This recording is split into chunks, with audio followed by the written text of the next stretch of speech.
সসম্মানে ডাক পেয়ে পুরনো বছরের শেষ দিনে শাহী বৈঠকে হাজির হতেই ইঙ্গিত মিলেছিল অভিমান মুছে এবার বোধহয় বঙ্গ বিজেপির মূল স্রোতে প্রত্যাবর্তন হতে চলেছে দিলীপ ঘোষের। নতুন বছরের সূর্যোদয়ের সঙ্গে সঙ্গেই দেখা গেল ঘোষবাবুর শুধু প্রত্যাবর্তন হয়েছে বললে ভুল হবে, একেবারে স্বমহিমায় প্রত্যাবর্তন। বছরের প্রথম সকাল বলছে রাজ্য রাজনীতিতে ফের সক্রিয় হচ্ছেন সেই চেনা ভিন্টেজ দিলীপ ঘোষ। বৃহস্পতিবার সল্টলেকের রাজ্য দপ্তরে দীর্ঘ সময় ধরে রাজ্য সভাপতি শ্রমিক ভট্টাচার্যের সঙ্গে তাঁর উচ্চ পর্যায়ের আলোচনার ইঙ্গিত দিচ্ছে। ২৬-এর বাংলা দখলের লড়াইয়ে তাঁকে আবারও ফ্রন্ট লাইনে নামাতে প্রস্তুত পদ্ম ব্রিগেড। সাংগঠনিক রণকৌশলে তাঁর আক্রমণাত্মক উপস্থিতিকে নতুন করে কাজে লাগানোর সিদ্ধান্ত পাকা।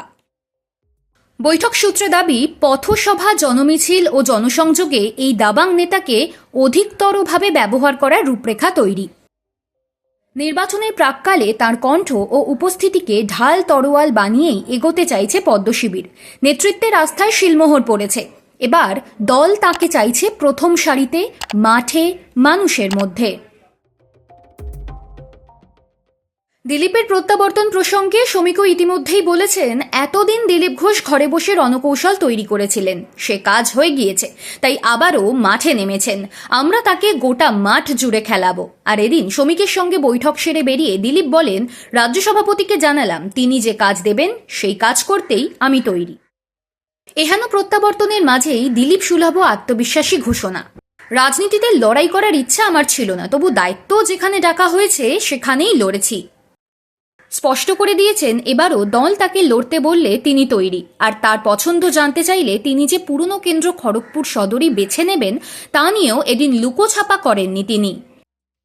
এদিন প্রায় ৯ মাসের ব্যবধানে দলের রাজ্য দপ্তরে গিয়ে রাজ্য সভাপতি এবং সংগঠন সম্পাদকের সঙ্গে বৈঠক করেন মেদিনীপুরের প্রাক্তন সাংসদ।